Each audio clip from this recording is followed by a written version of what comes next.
So good morning, Milwaukee. I'm Ciara Harvey. I'm a local real estate agent here in Milwaukee. And today I want to talk about the West Allis housing market update. And today we're going to talk about inventory, list pricing, absorption rates, sold to list ratio, how much homes are actually getting sold for versus what they're asking for, and days on the market, and like a general market update, like a macro pretty much of how all markets are doing. And I want to get started off doing inventory. So active listings are like down 24% from last month, which December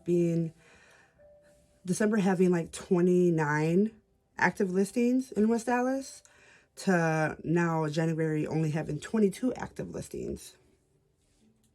So about 24% decrease in listings. But we did have 24 new listings in December, which actually increased to 28 listings in January.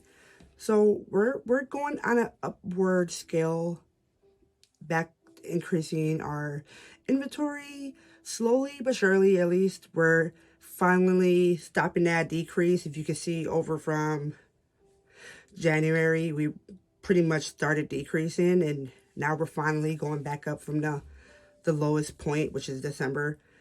So hopefully, it looks like around March, we're going to have a pretty, if anything reflects from last year, it's going to start increasing around April, and March being like the high point of new listings. But yeah, so we're moving up in West Allis for inventory, kind of. So hopefully it gets a little bit better. But home prices are actually getting a lot better. So the new median home price for West Allis is about $229,000 pretty much. And it went down actually to $225,000. That's a decrease of like 2%.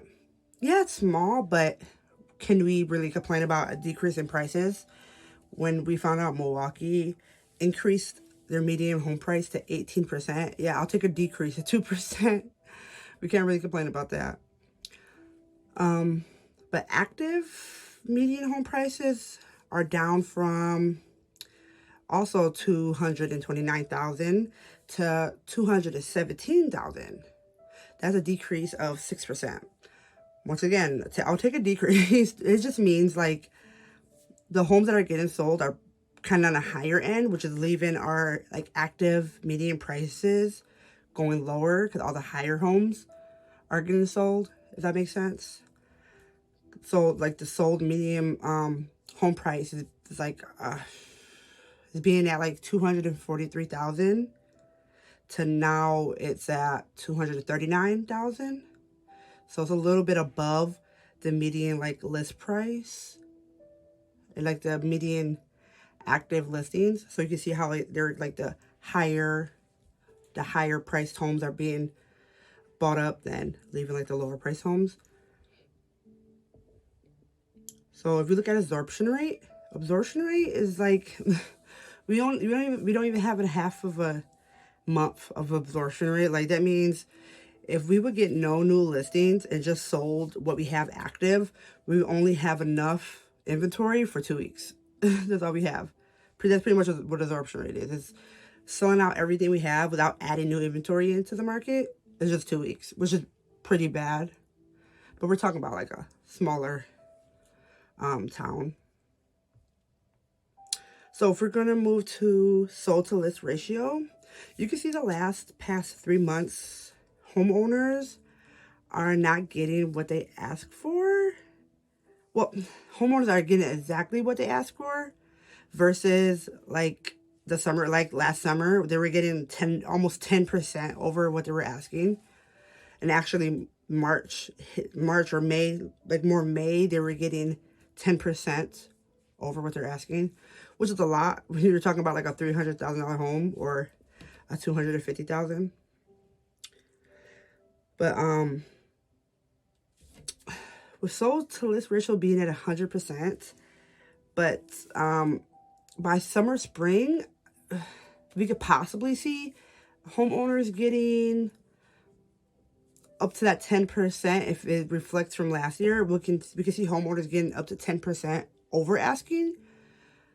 But hopefully we have more reasonable buyers and sellers that are properly pricing their home, and also not having so much competition and having more inventory, so we don't have to bid over 10% the actual house price. So let's move to days on the market. Days on the market are at an all-time high, raising all the way to 19 days, which makes sense when you see the homeowners are only getting what they're asking. So the demand is really not there. So people are not competing. So they're just offering because they don't have to over offer. That makes sense. So the houses are sitting on the market longer because there's not so many people looking at that house, and they're not overbidding on the house because there's no competition yet.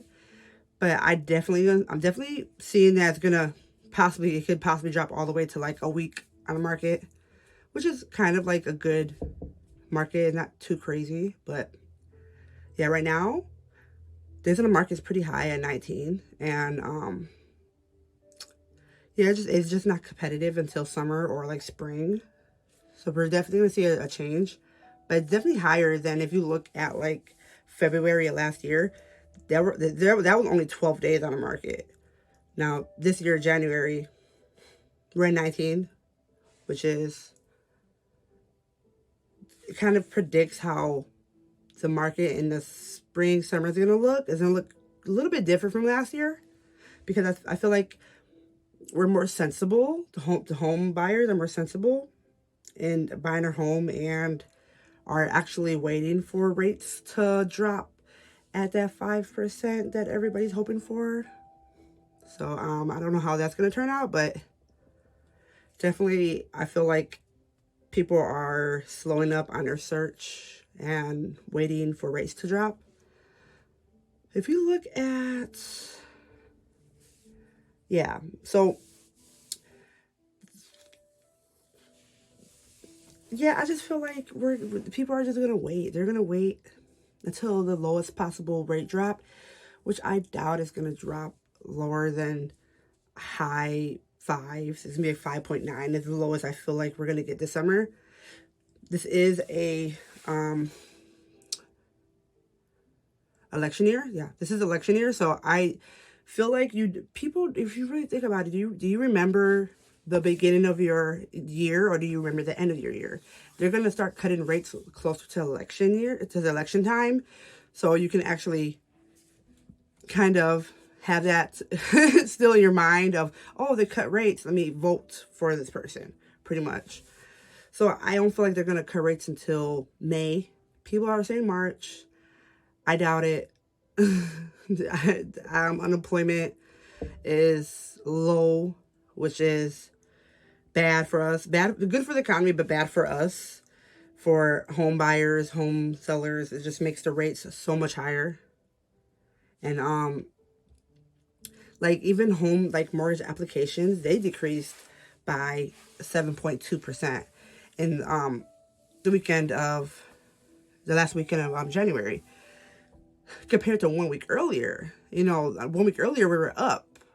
Now we're down 7.2% in mortgage applications. That means people are not looking for homes right now, which makes sense because you can see days on the market. People are not getting competitive offers. So yeah, we might not see a demand until people either realize that we're not going to get that 5%, that low 5 that everybody's expecting, or they actually get that 5. So I'm feeling it's going to be like a late seasonal rush on the market, that everybody's going to start kind of looking for homes in like later May, June, instead of like usually in March when everything goes up, because everybody's waiting for the cuts to happen in March. And when it doesn't, people are going to realize that they have to just jump the gun and bite the bullet and start looking for homes and coming to realization that I'm stuck at the 6%. Right now, rates went up 29 basis points, which is almost touching 7%.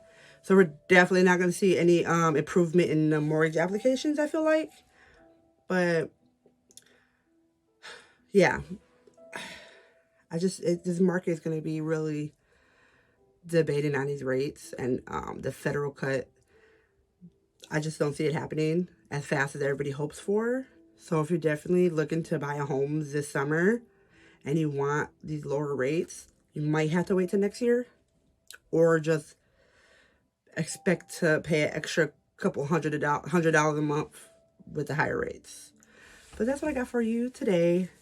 And so day after tomorrow, every other day I like to do it, I'm gonna do Wauwatosa market update. You can subscribe to my channel if you want to keep up with the Milwaukee County in general.